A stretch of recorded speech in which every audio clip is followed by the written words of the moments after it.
कंसचाणूरमर्दनं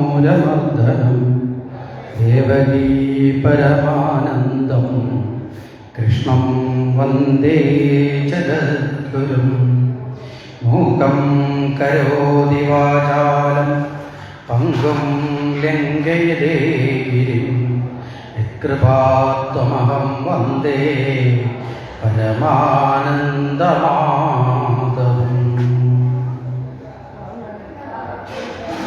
അമൃതസ്വരൂപികളായ സുജനങ്ങളെ, ശ്രീമദ് ഭാഗവത ജ്ഞാനസത്രത്തിൻ്റെ പുണ്യപ്രദമായ മൂന്നാമത്തെ സുദിനമാണെന്ന് മംഗളസ്വരൂപനായി ഭഗവാൻ അവതാരം ചെയ്ത ധന്യത നാടെങ്ങും ആഘോഷമായി ആചരിക്കപ്പെടുന്ന ഈ പുണ്യദിനത്തിൽ ഭഗവാന്റെ അവതാര തത്വത്തിലേക്ക് നമുക്കൊന്ന് പ്രവേശിക്കാം. ഭാഗവതം വിരചിതമായത് തന്നെ ഭഗവാനെക്കുറിച്ച് വർണ്ണിക്കുവാനാണ്. കൃഷ്ണനെ ആധാരമാക്കിക്കൊണ്ട് ഭക്തിജ്ഞാന വൈരാഗ്യത്തിൻ്റെ പാത തുറന്നു കൊടുക്കുക എന്നതായിരുന്നു വ്യാസൻ ഏറ്റെടുത്ത കർത്തവ്യം. ഭഗവാന്റെ അവതാരങ്ങളിൽ പരിപൂർണമായും ഈശ്വരലീലയോടുകൂടിയ അവതാരം എന്ന് നമുക്ക് കൃഷ്ണാവതാരത്തെ വിശേഷിപ്പിക്കാൻ സാധിക്കും. ഇവിടെ വിഷ്ണു ഭഗവാന്റെ അവതാരങ്ങൾ നമ്മൾ നോക്കിക്കഴിഞ്ഞാൽ 24 അവതാരങ്ങളെക്കുറിച്ച് ഭാഗവതം വർണ്ണിക്കുന്നുണ്ട്. പക്ഷേ നമുക്ക് സുപരിചിതമായ ഒരു ചിത്രം ദശാവതാര സങ്കല്പം എന്ന നിലയിൽ 10 അവതാരങ്ങളെയാണ് പലപ്പോഴും നമ്മൾ നമ്മുടെ ചിത്രത്തിൽ കൊണ്ടുവന്നിട്ടുള്ളത്. പക്ഷേ ഭാഗവതം വളരെ കൃത്യമായി 24 അവതാരത്തെക്കുറിച്ച് പറയുന്നുണ്ട്. അപ്പോൾ ഈ 24 അവതാരത്തിൽ 10 എണ്ണമാണ് പ്രധാനം, ബാക്കിയുള്ളത് അപ്രധാനമാണോ എന്ന ചോദ്യത്തിന് പ്രസക്തിയില്ല. കാരണം എല്ലാം ഭഗവാന്റെ തന്നെ അവതാരമാണ്. അപ്പോൾ അതുകൊണ്ട് അതിന് പ്രസക്തി ഉണ്ടോ ഇല്ലയോ എന്നുള്ള ചർച്ച നമുക്ക് മാറ്റിവെക്കാം. പക്ഷേ കാലാന്തരത്തിൽ എപ്പോഴോ നമ്മുടെ പണ്ഡിതന്മാർ ദശാവതാരം എന്നൊരു സങ്കല്പത്തെ കുറച്ച് ചിത്രീകരിച്ചത് കൊണ്ട് വളരെ ലളിതമായി എല്ലാവരുടെ മനസ്സിലും അങ്ങനെ ഒരു സങ്കല്പം വന്നിട്ടുണ്ട്. ഒരുപക്ഷെ അത് സൃഷ്ടിയുടെ തത്വത്തിൻ്റെ ആധുനിക ശാസ്ത്രത്തിനോടൊപ്പം നമ്മുടെ ദർശനത്തെയും ചേർത്ത് നിർത്തിയപ്പോൾ സംഭവിച്ചതാവാനാണ് സാധ്യത. കാരണം സൃഷ്ടിയുടെ ആധുനിക കാലഘട്ടത്തിലെ ചരിത്രം പറയുമ്പോൾ മത്സ്യത്തിൽ നിന്ന് അല്ലെങ്കിൽ ജലത്തിൽ നിന്ന് ജീവൻ ഉത്ഭവിച്ച് പരിണാമ സിദ്ധാന്തത്തിലൂടെ കടന്നു എന്ന ഡാർവിൻ്റെ സിദ്ധാന്തത്തിൻ്റെ മേഖലകൾ കടന്നു വന്നപ്പോൾ നമ്മുടെ ദർശനങ്ങൾ തെറ്റാണോ എന്ന ഒരു ചിത്രം അല്ലെങ്കിൽ ഒരു ചിന്ത പലരും ഉന്നയിച്ചപ്പോൾ നമ്മുടെ ആ കാലഘട്ടത്തിനനുസരിച്ച് ആചാര്യന്മാർ മത്സ്യകൂർമ്മ വരാഹ നരസിംഹ എന്ന് പറഞ്ഞുകൊണ്ട് നമ്മുടെ ഈ പരിണാമ സിദ്ധാന്തത്തിന് അനുയോജ്യമായതിനെ എങ്ങനെ എടുത്തു? നമ്മളൊരു പൂന്തോട്ടത്തിൽ അനവധി ചെടികൾ പൂത്തു നിൽപ്പുണ്ട്. പക്ഷെ മാല കെട്ടാൻ നിൽക്കുന്ന ഒരാൾക്ക് തോന്നി ഇന്ന് ഇന്ന കളറിലുള്ള പൂക്കൾ മാത്രം ഇരുത്താൽ മതി എന്ന് തോന്നി. അദ്ദേഹം അത് ഇറുത്തെടുത്ത് മാല കെട്ടിയതുപോലെ ആ കാലഘട്ടത്തിലെ ശ്രേഷ്ഠരായ ആചാര്യന്മാർ ഈ ദശാവതാരങ്ങളെ എടുത്തത് മാല പോലെയാക്കി ചിത്രീകരിച്ചത് കൊണ്ട് നമ്മൾ ഈ ദശാവതാര സങ്കല്പമാണ് കൂടുതൽ നമ്മൾ അനുഭവേദ്യമായിട്ട് ഉള്ളത്. ഇവിടെ തന്നെ ഈ ദശാവതാര സങ്കല്പത്തിലേക്ക് നമ്മൾ എടുത്താലും അവിടെ നമുക്ക് കാണാൻ സാധിക്കുന്നത് ഭഗവാന്റെ പൂർണ്ണഭാവത്തിലുള്ള അവതാരമായി കാണപ്പെടുന്നത് ഒന്ന് രാമാവതാരവും ഒന്ന് കൃഷ്ണാവതാരവും ആണ്. ഇവിടെ രാമാവതാരവും കൃഷ്ണാവതാരവും ഭഗവാൻ ഒരമ്മയുടെ ഗർഭപാത്രത്തിൽ ജന്മമെടുത്ത് അല്ലെങ്കിൽ വന്നു ചേർന്ന് ആ അമ്മയിൽ നിന്ന് ജന്മമെടുത്ത് കുഞ്ഞായി വളർന്ന് ഘട്ടം ഘട്ടമായി വിവാഹം കഴിച്ചു പുത്ര ഉൽപാദനം നടത്തി എങ്ങനെയാണോ നമ്മളൊരു സാധാരണ ജീവിതം നയിക്കുന്നത് അതുപോലെയുള്ളൊരു ജീവിതമായിരുന്നു ഈ 2 അവതാരത്തിലും കാണാൻ സാധിക്കുന്നത്. മറ്റ് അവതാരങ്ങൾ നോക്കിയാൽ നമുക്കറിയാം നരസിംഹാവതാരത്തിന് യോനീദത്ത അവതാരം എന്ന് പറയാൻ സാധിക്കും. അയോനിജനാണ്. കാര്യം കരിങ്കൽ തൂണിൽ നിന്നാണ് പുറത്തേക്ക് വരുന്നത്. കൂർമാവതാരം കടലിൽ നിന്ന് സംഭവിച്ചു. മത്സ്യാവതാരം, ഇങ്ങനെ ഓരോ അവതാരങ്ങളും ഭഗവാന്റെ ഇച്ഛയ്ക്കനുസരിച്ചിട്ടാണെങ്കിൽ ഒരു മാതാപിതാക്കളോടുകൂടി ഒരു കുടുംബ സങ്കല്പത്തോടു കൂടി ഒരു മനുഷ്യ സഹജമായ ജീവിതവുമായി താരതമ്യം ചെയ്യാൻ സാധിക്കുന്ന അവതാരം എന്ന നിലയിൽ ഭഗവാന്റെ അവതാരത്തെ നമ്മൾ നോക്കിക്കാണുമ്പോൾ അതിൽ രാമാവതാരവും കൃഷ്ണാവതാരവും വളരെ പ്രാധാന്യം അർഹിക്കുന്ന നിലയിൽ നമുക്ക് കാണാൻ സാധിക്കും. ഇവിടെ നമ്മൾ നോക്കുമ്പോൾ രാമാവതാരത്തെക്കുറിച്ച് പറയുമ്പോൾ രാമാവതാരത്തിനെയാണ് രാമായണം എന്ന കൃതിയിലൂടെ ചിത്രീകരിക്കപ്പെടുന്നത്. അവിടെ രാമന്റെ അയനം, രാമന്റെ സഞ്ചാരം, അപ്പൊ രാമന്റെ അയനത്തിൽ നിന്ന് രാമായണം ഉണ്ടായി. പക്ഷെ കൃഷ്ണന്റെ അയനത്തിൽ നിന്ന് കൃഷ്ണായനം എന്ന് പറയുന്ന രീതിയിലല്ലോ ഭാഗവതം അറിയപ്പെടുന്നത്. അവിടെ ഒരിക്കലും കൃഷ്ണന്റെ അയനം എന്ന് പറയാറില്ല. വ്യത്യാസം നമ്മൾ അവിടെ നിന്ന് ആരംഭിക്കാൻ നമുക്ക് ചിന്തിക്കാം. ഇവിടെ രാമന്റെ അയനം, രാമന്റെയിലേക്കുള്ള യാത്ര അല്ലെങ്കിൽ രാമന്റെ യാത്ര എന്നൊക്കെ പറയുന്നെങ്കിൽ കൃഷ്ണനെ കുറിച്ച് അങ്ങനെ പറയാൻ സാധിക്കാത്തത്, കൃഷ്ണന്റെ ജീവിതത്തെക്കുറിച്ച് പറയുമ്പോൾ കൃഷ്ണന്റെ ലീലകൾ എന്നാ പറയുന്നത്. രാമന്റെ യാത്രയാണെങ്കിൽ കൃഷ്ണന്റെ ലീലകളാണ്. ഇവിടെ എന്താ വ്യത്യാസം വെച്ചാൽ, ലീലകൾ എന്ന് പറയുമ്പോൾ അനുഭവിക്കുന്നവൻ വേറിട്ട് നിൽക്കുകയും മറ്റുള്ളവരെ അനുഭവിക്കുന്നതായി ബോധ്യപ്പെടുത്തുകയും ചെയ്തതാണ് ലീലകൾ എന്ന് പറയുന്നത്. ഒരു കൊച്ചുകുട്ടി കളിപ്പാട്ടം വെച്ച് കളിക്കുന്നു. ആ കളിപ്പാട്ടത്തിന്റെ ചലനം, ആ ചലനത്തിലൂടെ അവൻ എന്ത് കണ്ടെത്തുന്നു? ആനന്ദം കണ്ടെത്തുകയാണ്. അല്ലെങ്കിൽ കളിപ്പാട്ടത്തിലേക്ക് അവൻ ഒരിക്കലും അതിലേക്ക് ഇറങ്ങിച്ചെല്ലുകയല്ല. അവൻ ആ കളിപ്പാട്ടത്തിൽ നിന്ന് അതിനെ വെച്ച് കളിപ്പാട്ടം വെച്ചിട്ട് ആനന്ദം കണ്ടെത്തുകയാണ്. ഇതുപോലെ ഭഗവാൻ ആ മാനുഷികമായ ഒരു ജീവിതത്തിന്റെ മുഖാവരണം ധരിച്ചുകൊണ്ട് ഭഗവാൻ ആനന്ദം കണ്ടെത്തുന്നതാണ് കൃഷ്ണന്റെ ജീവിതം. അതുകൊണ്ടാണ് കൃഷ്ണന്റെ ലീലകൾ എന്ന് പറയുന്നത്. രണ്ടാമതൊരു വ്യത്യാസം പറയപ്പെടുന്നത്, രാമന്റെ ജീവിതം എന്ന് പറയുന്നത് മനുഷ്യ സ്വരൂപത്തിൽ ജനിച്ചു. നമുക്കൊക്കെ അറിയാം അല്ലെ, ദശരഥന്റെ പുത്രനായിട്ട്, കൗസല്യയുടെ പുത്രനായിട്ട് ജനിച്ച രാമൻ മനുഷ്യ രൂപത്തിൽ മാത്രമല്ല ജീവിതത്തിൽ ഉടനീളം മനുഷ്യ സഹജമായ തലത്തിലാണ് അദ്ദേഹം ജീവിച്ചത്. വാൽമീകി മഹർഷി രാമനെ അവതരിപ്പിക്കുമ്പോൾ ഒരു പച്ചയായ മനുഷ്യന്റെ എല്ലാ പ്രതിസന്ധികളെയും അഭിമുഖീകരിക്കുന്ന യാഥാർത്ഥ്യബോധമുള്ള ഒരു മനുഷ്യ ജീവിതത്തിന്റെ നേർമുഖത്തെയാണ് ഏതിൽ അവതരിപ്പിച്ചത്? രാമായണത്തില് അവതരിപ്പിക്കുന്നത്. അവിടെ നമുക്ക് കാണാൻ, സീത വേറിട്ട് പോകുമ്പോൾ രാമൻ പൊട്ടിക്കരയുന്നുണ്ട്.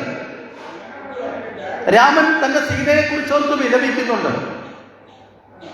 പല പല പ്രതിസന്ധികളെയും നമുക്ക് അങ്ങനെ അർത്ഥത്തിൽ കാണാൻ സാധിക്കും. ഒടുവിൽ സീതയെ പരിത്യാഗം ചെയ്യേണ്ടി വന്ന് ഉപേക്ഷിക്കുന്ന സമയത്ത് രാമൻ ആദ്യമേ പറയുന്നുണ്ട്, ഞാൻ പറയുന്ന വാക്കിന് എതിർവാക്ക് ഒരാൾ പോലും മിണ്ടരുത്. എന്താ കാരണം? ഒരു പക്ഷേ ലക്ഷ്മണനോ ഭരതനോ തടസ്സം പറഞ്ഞാലോ തന്റെ വാക്ക് നടക്കാതെയാവും. അതുകൊണ്ട് പറഞ്ഞു, ഞാൻ പറയുന്ന വാക്കിന് ഒരു വാക്ക് പോലും എതിർവാക്ക് പറയാൻ പാടില്ല എന്ന് പറഞ്ഞിട്ടാണ് സീതയെ പരിത്യജിക്കുന്നത്, വനത്തിലേക്ക് ഉപേക്ഷിക്കാൻ രാമൻ. കാരണം തന്റെ രാജകീയ ധർമ്മത്തിന് കളങ്കമുണ്ടാകാതിരിക്കുമ്പോൾ, കളങ്കം വന്നു ചേരുമ്പോൾ അതിൽ നിന്ന് മുക്തനാവാൻ എപ്രകാരമാണോ നിർമ്മമതയോടുകൂടി പ്രവർത്തിക്കേണ്ടതെന്നൊരു ഭരണാധികാരി എന്ന നിലയിൽ, ഒരു രാഷ്ട്രതന്ത്രജ്ഞൻ എന്ന നിലയിലേക്ക് ചിന്തിച്ചപ്പോൾ വ്യക്തി ജീവിതത്തിന്റെ ദുഃഖത്തെ കടിച്ചമർത്തിക്കൊണ്ട് രാമൻ സീതയെ പരിത്യജിച്ചു. ഇത് കഴിയുമ്പോൾ വാൽമീകി പറയുന്ന അടുത്ത ഒരു ചിത്രീകരണമുണ്ട്. കൊട്ടാരത്തിന്റെ ഉൾത്തളങ്ങളിലേക്ക് ഈ ഉത്തരവിട്ടിട്ട് അകത്തേക്ക് പോകുന്ന രാമൻ ആ കൊട്ടാരത്തിനുള്ളിൽ പോയി നിന്ന് പൊട്ടി കരയുന്നതായിട്ടാണ് വാൽമീകി പറയുന്നത്. ആ രാമനെ അവിടെ വെച്ച് ചേർത്ത് പിടിച്ച് ലക്ഷ്മണനും ഭരതനും ആശ്വസിപ്പിക്കുന്നുണ്ട്. കാരണം സീതയെ ഉപേക്ഷിച്ച കഠിനഹൃദയനായിരുന്നില്ല രാമൻ. പക്ഷേ രാജകീയ ധർമ്മം പരിപാലിക്കുന്ന ഭരണാധികാരി എന്ന നിലയിൽ തന്റെ ഭരണത്തിന് കളങ്കം ചേരുന്ന ഒരു അവസ്ഥയുണ്ടായാൽ, ഭരണാധികാരിയിലുള്ള വിശ്വാസം നഷ്ടപ്പെട്ടാൽ ആ നാട്ടിലെ ജനജീവിതം ദുഷ്കരമായി മാറും, അധർമ്മത്തിലേക്ക് പോകും. അതുകൊണ്ട് അവിടെ തന്റെ ദുഃഖത്തെ ഉള്ളിൽ കടിച്ചു പിടിച്ച ആ രാമനെ നമുക്ക് കാണാം. ഇങ്ങനെ അനവധി ഭാവങ്ങളിൽ. അതുപോലെ തന്നെ തന്റെ ജീവിതത്തിന് സീതയെ വീണ്ടെടുക്കാൻ വേണ്ടിയിട്ട് രാമൻ, നമ്മൾ നോക്കിക്കോളൂ, അവിടെ വാനരന്മാരെ ആശ്രയിക്കുന്നുണ്ട്, പ്രകൃതിയെ ആശ്രയിക്കുന്നുണ്ട്.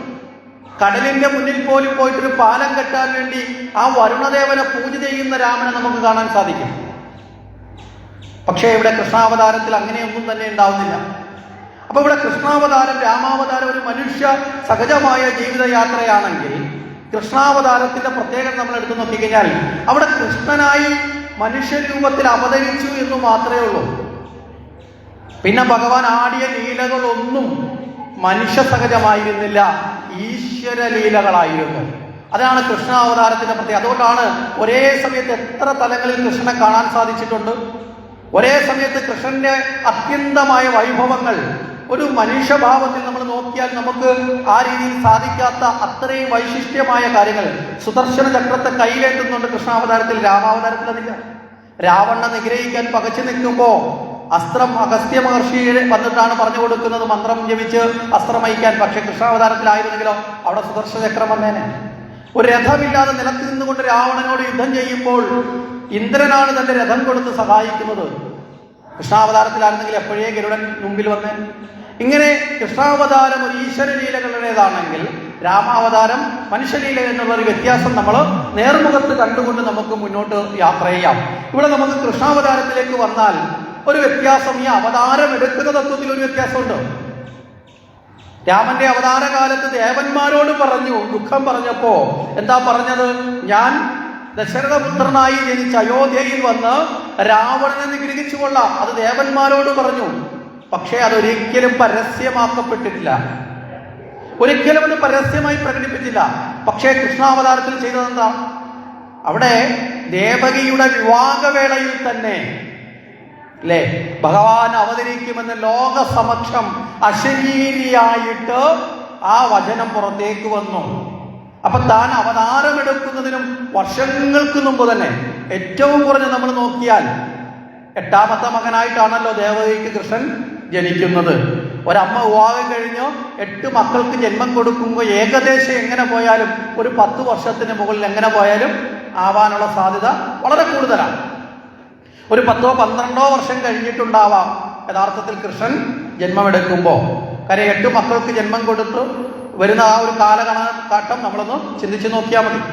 അപ്പൊ അവിടെ അതിനു മുമ്പ് തന്നെ ഒരു അശരീരി വാക്യത്തിലൂടെ താൻ അവതരിക്കുമെന്നത് പരസ്യമായി പ്രഖ്യാപിച്ചുകൊണ്ടാണ് ഭഗവാന്റെ വരവ്. ഇവിടെ നമുക്ക് ഭഗവാന്റെ ആ അവതാര തത്വത്തിലേക്കൊന്ന് പ്രവേശിച്ച് ഉള്ളിലേക്ക് കയറിക്കഴിഞ്ഞാൽ നമുക്ക് കാണാൻ സാധിക്കുന്നത്, ഇവിടെ കംസന്റെ സഹോദരി, നേർ സഹോദരിയല്ല, കംസന്റെ അച്ഛനായ ഉഗ്രസേന്റെ അനുജനായ ദേവകന്റെ പുത്രിയാണ് ദേവകി. ആ ദേവകിയോട് വളരെ സഹോദര തുല്യമായ സ്നേഹം കംസന് വളരെ കൂടുതലായിട്ടുണ്ട്. അപ്പൊ ദേവകിക്ക് നല്ല ഒരു ഭർത്താവിനെ വിവാഹം കഴിപ്പിച്ചു കൊടുക്കുവാൻ വേണ്ടി കംസൻ അന്വേഷിച്ചു കണ്ടെത്തിയത് വസുദേവരെയാണ്. ശൂരസേന രാജാവിന്റെ പുത്രനായിട്ടുള്ള വസുദേവരെ കണ്ടെത്തി ആ വസുദേവർക്ക് വിവാഹം കഴിപ്പിച്ചു കൊടുത്തു. ഇവിടെ വസുദേവരുടെ ഒരു പ്രത്യേകത എന്താണെന്ന് വെച്ചാൽ വസുദേവർ സത്യം മാത്രമേ പറയുള്ളൂ, വളരെ സത്യസന്ധനാണ്. ഇവിടെ കംസൻ ദുഷ്ടനാണ്, പരാക്രമിയാണ്, അതുപോലെ തന്നെ അധർമ്മിയൊക്കെയാണ്. എങ്കിലും കംസന് മറ്റൊരു ഭാവം കംസന്റെ മുന്നിലുണ്ട്. അതായത് തൻ്റെ സഹോദരിക്ക് ലഭിക്കുന്ന ഭർത്താവ് യോഗ്യതയുള്ള ആളായിരിക്കണം. നമുക്കും അറിയാൻ സാധിക്കുന്നതൊക്കെ സമൂഹത്തിലുള്ളതാണ്. സമൂഹത്തിൽ ഏറ്റവും മോശപ്പെട്ട് നടക്കുന്ന ആൾ പോലും അയാളുടെ കുടുംബത്തിലേക്ക് ഒരാളിന് ഒരു ബന്ധം ഉറപ്പിക്കുമ്പോൾ അയാൾ ചിന്തിക്കുന്നത് എന്താ? മോശപ്പെട്ട ആൾ വേണോ നല്ല ആൾ വേണോ ചിന്തിക്കും, അവിടെ നല്ല ആളിനെ ചേർത്ത് വെക്കാൻ. അപ്പൊ ആ രീതിയിൽ വസുദേവരുമായി വിവാഹത്തിന്റെ കാര്യത്തിൽ ഏർപ്പെടും. ഇവിടെ വസുദേവരുമായിട്ടുള്ള വിവാഹാദി കാര്യങ്ങൾ ഏർപ്പെടുന്ന സമയത്ത് ഉഗ്രസേനാണ് രാജ്യം ഭരിക്കുന്നത്. കംസന്റെ പിതാവായിട്ടുള്ള ഉഗ്രസേനാണ് അന്ന് മധുര ഭരിക്കുന്നത്. ഈ വിവാഹം നടത്തി വളരെ സന്തോഷത്തോടു കൂടി ആ വിവാഹ ചടങ്ങുകളൊക്കെ ആ ആഘോഷങ്ങളിലേക്കൊക്കെ എത്തിച്ചേർന്ന സമയത്ത് കംസന് ആനന്ദം കൊണ്ട് കംസൻ ഈ രഥം ഓട്ടിക്കുന്ന തേരാളിയെ മാറ്റി നിർത്തി പകരം ആ ദൗത്യം ആരേറ്റെടുത്തു? കംസൻ ഏറ്റെടുത്തു. ഇപ്പൊ കംസൻ തന്നെ പറഞ്ഞു, ഞാൻ തന്നെ എൻ്റെ സഹോദരിയെയും ഭർത്താവിനെയും അവരുടെ ഗൃഹത്തിലേക്ക് കൊണ്ടുപോകുന്നത് ഞാൻ തന്നെ ചെയ്തു കൊള്ളാം എന്ന് പറഞ്ഞുകൊണ്ട് കംസൻ ആ സന്തോഷം കൊണ്ട് ഇവിടെ ആൾക്കാരെല്ലാവരും നോക്കുന്നത്, സാധാരണ ഒരു വിവാഹം നടന്നാൽ അവിടെ എല്ലാവരുടെ ശ്രദ്ധ പതിയുന്നത് എങ്ങോട്ടായിരിക്കും? എല്ലാവരുടെ ശ്രദ്ധയും പതിയുന്നത് വധൂവരന്മാരിലേക്കായിരിക്കും. എല്ലാവരും നോക്കുന്നത് ആ പെണ്ണും ചെറുക്കനെയും കാണാനാണ്. എല്ലാവരും കല്യാണ വീട്ടിൽ പോയി കഴിഞ്ഞാൽ, നമ്മളൊക്കെ കല്യാണ വീടുകളിൽ പോയി കഴിഞ്ഞാൽ നമ്മളെല്ലാവരും ആരിലേക്കായിരിക്കും ശ്രദ്ധ കൊടുക്കുന്നത്? പെണ്ണും ചെറുക്കനിലേക്കായിരിക്കും ശ്രദ്ധ കൊടുക്കുന്നത്. കാരണം അവരാണ് അന്നത്തെ കേന്ദ്ര കഥാപാത്രം. പക്ഷേ ഇവിടെ ദേവകിയുടെ വിവാഹത്തിന് അങ്ങനെയല്ല സംഭവിച്ചത്. ദേവകിയുടെ വിവാഹത്തിന്റെ കേന്ദ്ര കഥാപാത്രം ആരായി മാറി? കംസനായി മാറി. കാരണം പരാക്രമിയായ കംസനിൽ ഇത്രയും ലാളിത്യവും സ്നേഹവും ഒക്കെ ഉണ്ടോ? കാരണം ഒരു തേരാളിയായി ഒരു സാധാരണ ഒരു വ്യക്തിക്ക് അങ്ങനെ ലാളിത്യത്തിൽ വരണമെന്നുണ്ടെങ്കിൽ അഹങ്കാരമില്ലാത്തൊരു വ്യക്തിക്ക് മാത്രമേ അങ്ങനെ എത്താൻ പറ്റത്തുള്ളൂ. ഭഗവാൻ കൃഷ്ണൻ അതിന് മാതൃക കാണിച്ചിട്ടുണ്ട്. കുരുക്ഷേത്ര യുദ്ധക്കളത്തില് ഭഗവാൻ ഒരുപക്ഷെ സർവ്വസൈനാധിപനായി പാണ്ഡവരുടെ ഭാഗത്ത് നിൽക്കാമായിരുന്നു. ഭഗവാൻ പറഞ്ഞു, ഞാൻ അതിനൊന്നും തയ്യാറില്ല. ഞാൻ ആയുധം പോലും എടുത്തുകൊണ്ടൊരു യോദ്ധാവാണെന്ന് തെളിയിക്കാൻ പോലും ഞാൻ തയ്യാറല്ല. പകരം ഞാൻ എന്താണ്? ഞാനൊരു ചമ്മട്ടി പിടിച്ചുകൊണ്ട് ഒരു ദാസനെ പോലെ അർജുനൻ അങ്ങോട്ടേക്ക് തേര് തെളിഞ്ഞു എന്ന് പറഞ്ഞാൽ അങ്ങോട്ടേക്ക്, ഇങ്ങോട്ടേക്ക് എന്ന് പറഞ്ഞാൽ ഇങ്ങോട്ടേക്ക്, അങ്ങനെയുള്ള ഒരു തേരാളി എന്ന നിലയിൽ മാത്രം ഞാൻ ഇരുന്നു കൊള്ളാം. എത്ര വിനയമാണ്! രാജസൂയയ്ക്ക് നടക്കുമ്പോഴും ഭഗവാൻ ഇതുപോലെ തന്നെ കാട്ടിത്തരുന്നുണ്ട്. രാജസൂയക്കത്തിൽ ഓരോരുത്തർക്കും ഓരോരോ കർത്തവ്യങ്ങൾ ഏറ്റെടുത്ത് ഓരോരുത്തർ അതിഥികളെ സൽക്കരിക്കുക, ഓരോരുത്തർ ഹോമാദി കാര്യങ്ങൾ നേതൃത്വം കൊടുക്കുക, ഓരോരുത്തർ അവിടെ മറ്റുള്ള തരത്തിലുള്ള നാമസങ്കീർത്തന നേതൃത്വം കൊടുക്കുക, ഓരോരുത്തർ സൽക്കാരങ്ങളുടെ നേതൃത്വം കൊടുക്കുക, ഇങ്ങനെ ഓരോരുത്തർ ധനത്തിന്റെ വിനിമയത്തിന് നേതൃത്വം കൊടുക്കുക. ഇങ്ങനെ ഓരോരോ കാര്യങ്ങളെ കുറിച്ച് ചിന്തിച്ചപ്പോ ഏറ്റവും ഒടുവിൽ ഭഗവാൻ എന്ത് ചെയ്യും എന്നുള്ള ഭഗവാന്റെ അടുത്തേക്ക് ചോദ്യം വന്നു. എല്ലാവരും ഇരിക്കുക, ഓരോരുത്തരും ഓരോന്ന് പങ്കെടുത്ത് ഭഗവാൻ പറഞ്ഞു, എല്ലാവരും കഴിച്ചിട്ട് പോകുമ്പോൾ ഇല ഞാൻ എടുത്തോളാം. നമ്മൾ ആലോചിച്ചപ്പോൾ എത്ര ലളിതമാണ്. സാധാരണ നമ്മുടെ നാട്ടിലൊക്കെ ഏതെങ്കിലും ഒരു സദ്യയൊക്കെ നടത്തി കഴിഞ്ഞാൽ വലിയ കാരണവർ ചമഞ്ഞ് നിൽക്കുന്നവരെല്ലാം എന്താ ചെയ്യുന്നത്? അവരാരും ആ ഇല എടുക്കില്ല. ഇല എടുക്കണ്ടേ, ഇവിടെ വരും, ഇതെടുത്തോട്ട് പോടാ എന്ന് പറഞ്ഞ് മറ്റുള്ളവരെ കൊച്ചാക്കാൻ വേണ്ടിയിട്ട് അവരെ കൊണ്ട് ചെയ്യിപ്പിക്കും. പക്ഷെ ഭഗവാൻ, അവിടെയാണ് ഭഗവാന്റെ ലാളിത്യം. യഥാർത്ഥ കാരണവർ ഏറ്റവും ലളിതമായ ഭാവം പ്രകടിപ്പിക്കേണ്ടവരാണ്. അങ്ങനെയുള്ളവരെ ഇന്ന് നമുക്ക് കാണാൻ സാധിക്കും നമ്മുടെ നാട്ടിൽ, അല്ലേ? പ്രമാണിമാരാവാൻ എല്ലാവർക്കും സാധിക്കും. ഏറ്റവും താഴ്ന്നു നിന്നുകൊണ്ട് എല്ലാത്തിനെയും ഒരുപോലെ കാണാൻ, ഉയരങ്ങളിൽ നിൽക്കേണ്ടപ്പോൾ ഉയരത്തിലും താഴെ എത്തേണ്ട സമയത്ത് താഴെയും നിൽക്കുന്ന ഒരേ ഭാവമുള്ള നല്ല വ്യക്തിത്വം എങ്ങനെയായിരിക്കണം ഒരു വ്യക്തിയുടെ ഭാവങ്ങളെന്ന് ഭഗവാനിനെ നമുക്ക് പഠിക്കാൻ സാധിക്കും. അപ്പൊ ഇവിടെ പറഞ്ഞു വന്നത്, കംസൻ ആ സഹോദരിയോടുള്ള സ്നേഹം പ്രകടിപ്പിച്ചിട്ടാണെങ്കിൽ പോലും ആ തേരിൽ കയറിയത് തേരാളിയായി മാറുമ്പോൾ ഇവിടെ ഒരു അഭേദ്യ ബന്ധമുണ്ട് കേട്ടോ. ഈ കംസന് തേര് പൂർണ്ണമായും തെളിയിച്ച് വിജയത്തിലെത്താൻ സാധിച്ചില്ല. അതിനു മുമ്പ് തന്നെ സഹോദരിയെ കൊല്ലാൻ പിടിക്കേണ്ട അവസ്ഥ വന്നു. നേരെ മറിച്ച് ഇതേ കൃഷ്ണൻ തേരാളിയായപ്പോൾ, ഭഗവാൻ തേരാളിയായപ്പോൾ അവിടെ ഒരിക്കലും പിന്മാറാതെ വിജയത്തിലേക്ക് എത്തുകയും ചെയ്തു. ആ ഭഗവാന്റെ ആ അമ്മയുടെ വിവാഹനാളെ തന്നെ തൻ്റെ മുഖ്യ ശത്രുവായ കംസനും തേരാളിയായി, ആ ഭഗവാനും പിന്നീട് ഒരിക്കൽ തേരാളിയായി എന്നൊരു പാരസ്പര്യതയൊക്കെ നമുക്ക് നോക്കിയാൽ കാണാൻ സാധിക്കും. ശരി, അപ്പൊ എല്ലാവരുടെയും ശ്രദ്ധ വരുന്നത് കംസനിലേക്കാണ്. കംസനാകട്ടെ ആനന്ദത്തോടുകൂടി ആ തേരിങ്ങനെ തെളിച്ച് അതുമായി ഇങ്ങനെ മുന്നോട്ട് പോവുകയാണ്. ആ മുന്നോട്ടുള്ള യാത്രയിൽ പെട്ടെന്നൊരു അശരീരി വാക്യം കേട്ടു. അല്ലയോ കംസ എന്ന് വിളിച്ചില്ല. നമ്മളൊക്കെ പറഞ്ഞിപ്പോ ശീലിച്ചിരിക്കുന്ന അങ്ങനെയാ. അല്ലയോ കംസ, ദേവകിയുടെ 8ാമത്തെ പുത്രൻ നിന്നെ വധിക്കും എന്നാണ് നമ്മൾ ഏത് കഥയും പറഞ്ഞു വരുമ്പോ ഈ മുഹൂർത്തം 3 തവണ പകർത്തി എഴുതിയാൽ മൂത്രമായി മാറുമെന്നൊരു ചൊല്ലുണ്ട്. കാര്യം എന്താ? ഒരാൾ എഴുതുമ്പോൾ ഒരക്ഷരം കുറയും, അടുത്ത ആൾ പറയുമ്പോൾ അടുത്ത അക്ഷരം കുറയും. ഇങ്ങനെ ഏതൊരു കാര്യവും പറഞ്ഞു വരുമ്പോൾ അതിന്റെ രൂപവും ഭാവവും മാറും.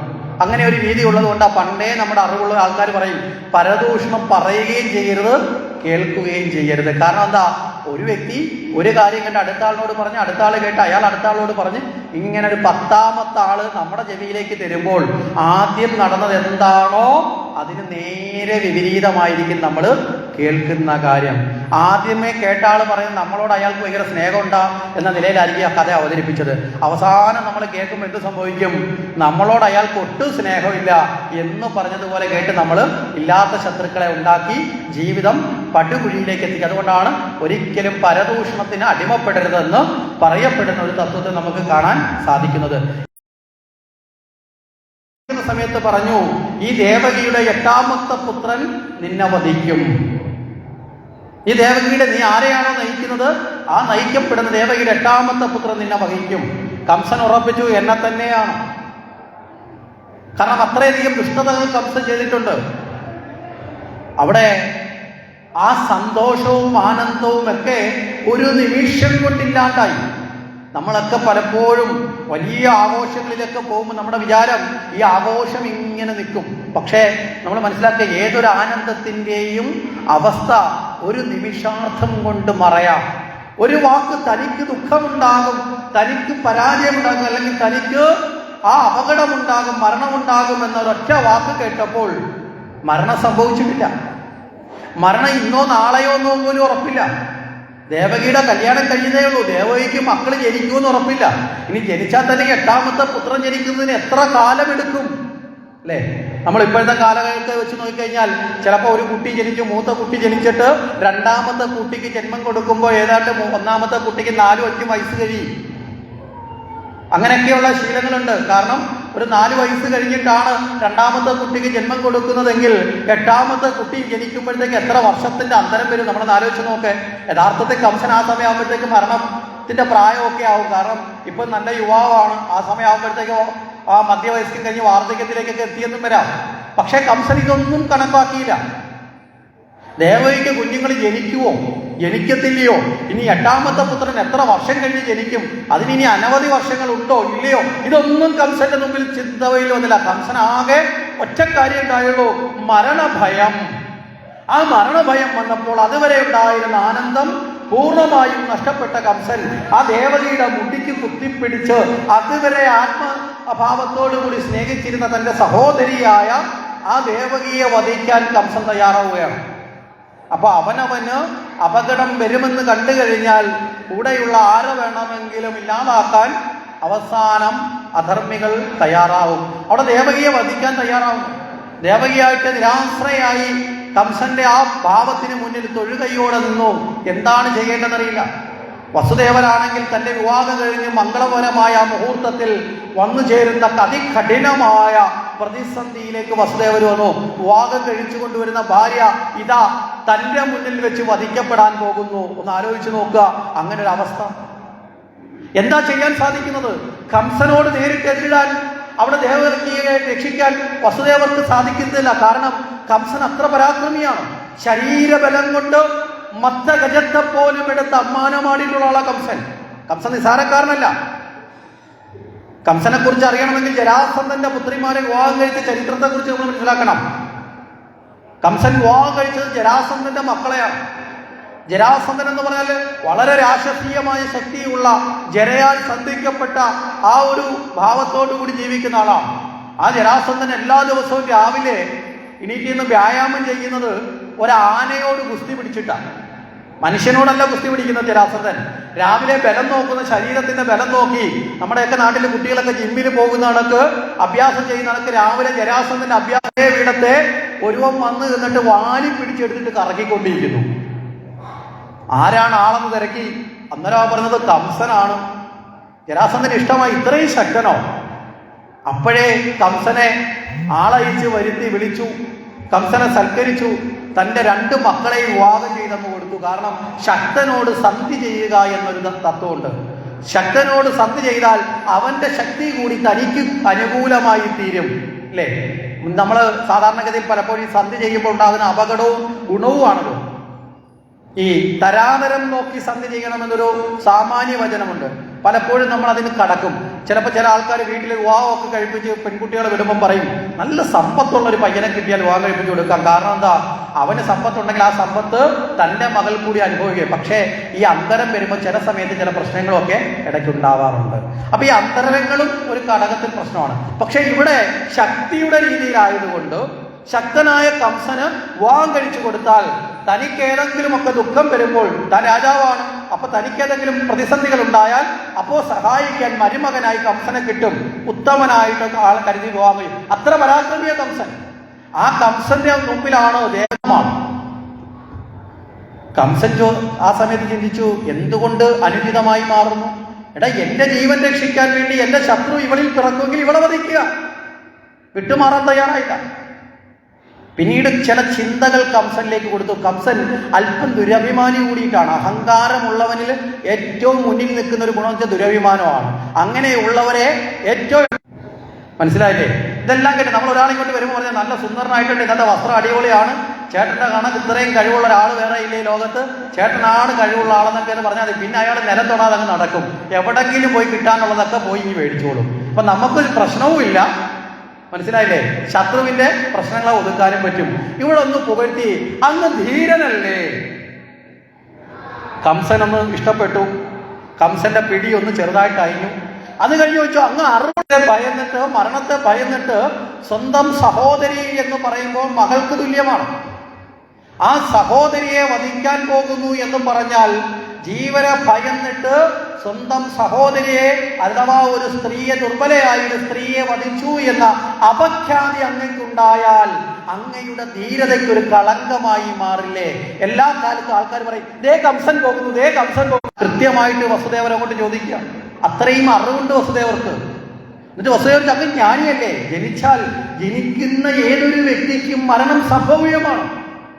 അത് ഏത് നിലയിലാണെങ്കിലും അത് സംഭവിക്കും. പിന്നെ എന്തിനാണ് മരണത്തെ ഭയക്കുന്നത് ജീവൻ? അറിവുള്ള ജീവികൾ ആരും മരണത്തെ ഭയക്കാറില്ല. ആരാ ഭയക്കുന്നത്? അജ്ഞാനികൾ മാത്രമാണ് മരണത്തെ ഭയക്കുന്നത്. ആ അജ്ഞാനത്തിൽ അടിമപ്പെടാത്ത അങ്ങ് ജ്ഞാനിയാണല്ലോ എന്നൊരൊറ്റ വാക്കുകൊണ്ട് അങ്ങ് മരണത്തെ ഭയക്കേണ്ട. അവരുടെ ഗ്രോത്ത് വർദ്ധിപ്പിക്കാൻ വേണ്ടി ഇപ്പൊ ചെയ്തുകൊണ്ടിരിക്കുന്ന പരിപാടി എന്താ? എത്ര വില വേണമെങ്കിലും കൂട്ടി വെച്ചിട്ട് ചെയ്യും, അതിന്റെ പകുതി അങ്ങ് കുറയ്ക്കും, ഓഫർ ഇട്ട്. അപ്പൊ ആൾക്കാർ ആയിരിക്കും, ഇത്രയും ഓഫറോ, അവിടേക്ക് ചാടി വീഴും. ഇതാ സംഭവിക്കുന്നത്. 100 രൂപയുടെ സാധനത്തിന് 1000 രൂപ വിലയിടും, എന്നിട്ട് 500 രൂപ കുറയ്ക്കും. മനസ്സിലായില്ലേ? നോക്കുമ്പോ 1000 രൂപയുടെ സാധനം 500 രൂപയ്ക്ക് കൊടുക്കുന്നു. അപ്പോഴേ വീട്ടിൽ ഇരിക്കുന്ന പൈസ മൊത്തം എടുത്തുകൊണ്ട് വല്ല സാധനം വാങ്ങും. 100 രൂപയുടെ സാധനം 400 രൂപ അധികം കൊടുത്ത് 500 രൂപയ്ക്ക് മേടിച്ച് വീട്ടിൽ.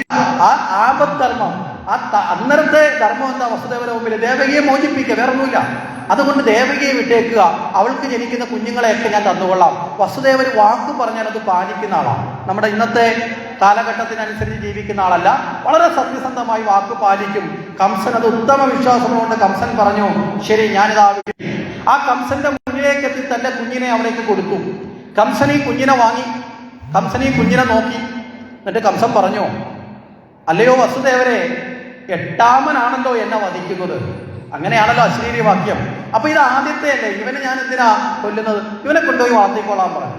വസുദേവർക്ക് അതിശയം തോന്നി. കംസൻ ഇത്രയൊക്കെ തന്റെ വസ്ത്രത്തിലേക്ക് കൊണ്ടുപോകുന്നത് കാണേണ്ടി വന്ന ഒരമ്മയുടെ ഹൃദയം, ആ മകനെ വീണ്ടും തിരിച്ചു കിട്ടിയാൽ ഉണ്ടാകുന്ന ആ പരമാനന്ദത്തെ കുറിച്ച് ഓർത്തുകൊണ്ട് വസുദേവര് സന്തോഷത്തോടു കൂടി ആ കുഞ്ഞിനെയും കൊണ്ട് തിരിച്ചു നടന്നു. ഈ സമയത്ത് ഗർഗാചാര്യര്, കുലഗുരുവായ ഗർഗാചാര്യര് ഈ കുട്ടിക്ക് ഒരു പേര് വിട്ടു, നാരദരുടെ മറ്റൊരു പ്രത്യേകത, നാരദർക്ക് എവിടെ വേണമെങ്കിലും ചെല്ലാം. ദേവന്മാരുടെ അടുത്ത് പോകാം, അസുരന്മാരുടെ അടുത്ത് പോകാം, ആരുടെ അടുത്ത് ചെന്നാലും നാരദരെ എല്ലാവരും സ്വീകരിക്കും. പക്ഷെ നാരദരുടെ ലക്ഷ്യം ദേവകർമ്മങ്ങളാണ്. അസുരന്മാരുടെ അടുത്ത് പോകുന്നത് എന്തിനാന്ന് ചോദിച്ചാൽ, അസുരന്മാരെ വളരെ വേഗത്തിൽ ഇല്ലാതാക്കാൻ എന്തെങ്കിലും ഉപായം കണ്ടെത്തിക്കൊണ്ടാ ചെല്ലുന്നത്. അവിടെ ചെന്ന് അസുരന്മാരുടെ വാർത്തകൾ കൃത്യമായിട്ട് സത്യസന്ധമായി, ഇന്നൊക്കെ നമ്മുടെ ഈ പത്രങ്ങൾക്ക് പരസ്യം മാത്രമേ ഉള്ളൂ, നേരറിയാൻ, നേരത്തെ അറിയാൻ, നേരറിയാൻ, മുമ്പേ അറിയാൻ. ഇന്ന് പറയുന്നത് മുഴുവൻ നെറികെട്ടതും നേരുകെട്ടതുമാണ്. കാരണം ഇന്ന് കച്ചവടത്തിന് വേണ്ടി ഏത് തരത്തിൽ പോലുമുള്ള കുഠിനതന്ത്രങ്ങൾ ഉപയോഗിക്കുന്ന മാധ്യമങ്ങളായിരുന്നുവെങ്കിൽ നാരദർ അങ്ങനെയല്ല, വളരെ സത്യസന്ധമായി കാര്യങ്ങൾ. അതുകൊണ്ടാണ് പത്രപ്രവർത്തകരുടെയൊക്കെ ആ ദിനം, പത്രദിനം, നീ നിന്റെ നാശത്തെയാണോ വിളിച്ചു വരുത്തുന്നത്? നീ എന്താ ഇങ്ങനെ ബുദ്ധിയില്ലാതെ പെരുമാറുന്നത്? ഞാൻ കേട്ടത് നീ ഭയങ്കര ബുദ്ധിമാനാണെന്നൊക്കെയാണ്. പിന്നെ എന്തൊക്കെയുണ്ട് വിശേഷം? കംസൻ പറഞ്ഞു, ദേവകിയുടെ വിവാഹം കഴിഞ്ഞു. ഞാൻ കേട്ടിരുന്നു ഈ ലോകയാത്രക്കിടയിൽ. അങ്ങനെ വിവാഹം കഴിഞ്ഞ് തിരിച്ചു വന്നപ്പോൾ ഒരു അശ്ലീലി കേട്ടു. അതും ഞാൻ അറിഞ്ഞിരുന്നു, അതുകൊണ്ടാണല്ലോ ഇങ്ങോട്ടേക്ക് വന്നത്. അല്ലെങ്കിൽ വരേണ്ട കാര്യമില്ലല്ലോ. ആ ദേവകിക്ക് ഇപ്പോൾ ഒരു കുഞ്ഞ് ജനിച്ചിരിക്കുന്നു, വളരെ നല്ലത്. കംസനൊരു സംശയം തോന്നി. എടാ, ദേവകിക്ക് കുഞ്ഞ് വന്നേ, കംസ നീ ഒരു മണ്ടനാണ്. നീ എന്താ വിചാരിച്ചിരിക്കുന്നത്? ദേവകിക്ക് ജനിക്കുന്നത് സാധാരണക്കാരൊന്നുമല്ല. ദേവകിക്ക് ജനിക്കുന്നത് സാക്ഷാൽ നാരായണനാണ്. എങ്ങനെയുള്ളവൻ? എന്തു മായാജാലവും തന്റെ ഉദ്ദേശം നേടിയെടുക്കാൻ വേണ്ടി നടത്തുന്നതിൽ ഒരു മടിയുമില്ലാത്ത ആ ഭാവത്തിൽ നിന്ന് വിഷ്ണു നേരെ മോഹിനിയായി മാറി. അവിടെ ഏതെങ്കിലും ശസ്ത്രക്രിയയുടെ ആവശ്യം ഉണ്ടായിരുന്നോ? ഒരു നിമിഷം കൊണ്ട് ആണ് പെണ്ണായിട്ടാണ് മാറിയത്. പിന്നെയോ ആ മഹാബലിയുടെ അടുത്ത് ചെന്നപ്പോ ഒരു കൊച്ചുകുഞ്ഞിന്റെ ഭാവത്തിൽ ചെന്ന് തന്ത്രപൂർവ്വം വശീകരിച്ചിട്ടോ ആകാശം മുട്ട വളർന്നിട്ട് എല്ലാം വളർന്നെടുത്തു. അപ്പൊ ഏത് രൂപത്തിലും ഏത് ഭാവത്തിലും എപ്പോൾ വേണമെങ്കിലും ഏത് തരത്തിൽ വേണമെങ്കിലും തന്റെ കർമ്മപദം മാറ്റുന്ന. അപ്പൊ അതുകൊണ്ട് അഷ്ടമൻ എന്ന സങ്കല്പം കൊണ്ട് ഒന്നാമത്തവനും അഷ്ടമനായി മാറാം. എന്നിട്ട് ഇത്രയും പറഞ്ഞെങ്കിലും കംസൻ അങ്ങോട്ട് അത് ബോധ്യപ്പെട്ടില്ല. അപ്പൊ കംസനെ കൊണ്ട് ഒന്നുകൂടി ഉറപ്പിക്കാൻ വേണ്ടി അവിടെ നാരദര് ഈ ഗണിതശാസ്ത്രത്തിലേക്ക് കടന്നു. ഈ ജ്യോതിശാസ്ത്രത്തിന്റെയും ഗണിതശാസ്ത്രത്തിന്റെയും ഒക്കെ ആചാര്യം കൂടിയിട്ടാണ് നാരദർ എന്ത് ചെയ്തു? നാരദര് ഒരു വരയിട്ടിട്ടാണ് ഒന്നാമത്തെ തൂണ് 2, 3, 4, 5, 6, 7, 8 കറക്റ്റ് 8ആണ് കേട്ടോ. എന്തായാലും എണ്ണിയപ്പോൾ ഒരു കാര്യം ഇവിടെ പഠിച്ചു. ഇത്രയും ദിവസം ഇവിടെ ഇരുന്നെങ്കിലും ഇത് 8 തൂണാന്നുള്ളത് ഇപ്പോഴാണ് വെച്ചത്. അപ്പൊ ഇവിടെ ഞാൻ അവിടെ ഫ്രണ്ട് ഇരുന്ന ആള് പറഞ്ഞ് 8 തൂണ്. അപ്പൊ ഏറ്റവും പുറമെ ഇരുന്ന ആള് അവിടെ നിന്നുമ്പോ എങ്ങനെ എണ്ണും? അല്ല ഇവിടുന്ന് ഒന്നേ നിന്നുവോ? എവിടെ നിന്നും? അങ്ങേയറ്റത്ത് നിന്നും. അത് 1, 2, 3, 4, 5, 6, 7, 8. ഇപ്പൊ ഞാൻ പറയാണ് ഇതൊന്ന്. അപ്പൊ അവൻ ഒരു വൃത്തം വരച്ചു. ഈ വൃത്തത്തിന്റെ ചുറ്റി 8 വരയിട്ടു. 1, 2, 3 ഇങ്ങനെ 8 വരയിട്ടു. എന്നിട്ട് പറഞ്ഞു ഈ താഴെ എണ്ണാൻ പറഞ്ഞു 1, 2, 3, 4, 5, 6, 7, 8. ഈ എണ്ണി തുടങ്ങിയതിന്റെ പുറകിൽ വന്നപ്പോൾ 8 അപ്പൊ പറഞ്ഞു ഇനി മുകളിൽ നിന്ന് എണ്ണാൻ പറഞ്ഞു. അവിടുന്ന് 1 2 എണ്ണിയപ്പോൾ അതിന്റെ പുറകിൽ വന്നപ്പോൾ വീണ്ടും 8. സൈഡിൽ നിന്ന് എണ്ണാൻ പറഞ്ഞു, അവിടെ വന്നപ്പോൾ 8. ഇവ ഏത് ഭാഗത്ത് ഏതിൽ നിന്ന് തുടങ്ങുന്നോ അതിന്റെ തൊട്ടു പുറകിലെ വരയിൽ വരുമ്പോൾ അത് 8. പല പല ഉദ്ദേശം കൊണ്ടാണ് നാരദർ കർമ്മം ചെയ്യുന്നത്. മരീചിയുടെ ശാപം നിമിത്തം ഒരു ജനിക്കേണ്ടി വന്നവരാണെങ്കിൽ 6 പേര്, അവരെ ഉടൻ തന്നെ ജീവിതത്തിൽ നിന്ന് ഇവിടെ നിന്ന് തിരിച്ചയക്കണം. ഇങ്ങനെയുള്ള ചില ഉദ്ദേശത്തിലാണ് ഇതൊക്കെ ചെയ്യുന്നത്. പിന്നെ അത് മാത്രമല്ല, കംസന്റെ പാപങ്ങളുടെ കലവറ വർദ്ധിക്കണം. കാരണം കൃഷ്ണന്റെ കയ്യാൽ വധിക്കപ്പെടണമെങ്കിൽ വളരെ ദീർഘകാലം കൂടാതെ, കാരണം രാമാവതാര കാലത്ത് രാവണനെ വധിച്ചത് വളരെ കാലം കഴിഞ്ഞിട്ടാണ് അവതാരം. മനോഭാവത്തിന് ആട്ടം വന്നപ്പോൾ ആദ്യത്തെ കുഞ്ഞിനെ വരുത്തി, ആ കുഞ്ഞിനെ വധിച്ചു. അങ്ങനെ തുടർന്ന് 6 കുട്ടികളെയും വധിച്ചു. 7ാമത്തെ കുട്ടിയായിട്ട് സാക്ഷാൽ ബലരാമസ്വാമി ജന്മമെടുത്തു. ആ കുട്ടിയെ ഉചിതമായി നിലനിർത്തേണ്ടത് കൊണ്ട് അത് രോഹിണിയിലേക്ക് മാറ്റപ്പെട്ടു. അങ്ങനെ ദേവകി 8 മക്കൾക്ക് ജന്മം കൊടുത്തോ എന്ന് ചോദിച്ചാൽ അവിടെ താത്വികമായ തരത്തിൽ പറഞ്ഞാൽ യഥാർത്ഥത്തിൽ 7 മക്കൾക്ക് ജന്മം കൊടുത്തിട്ടുള്ളൂ. 7ാമത്തെ കുട്ടിയോ അത് നേരെ ഗർഭപാത്ര 8ാമത്തെ പുത്രനായി ചിങ്ങമാസത്തിലെ അഷ്ടമി രോഹിണി നാളിൽ അങ്ങനെ വന്നു പിറന്നു. ആ മഹാപുണ്യത്തോടുകൂടി ഭഗവാൻ അർദ്ധരാത്രിയിൽ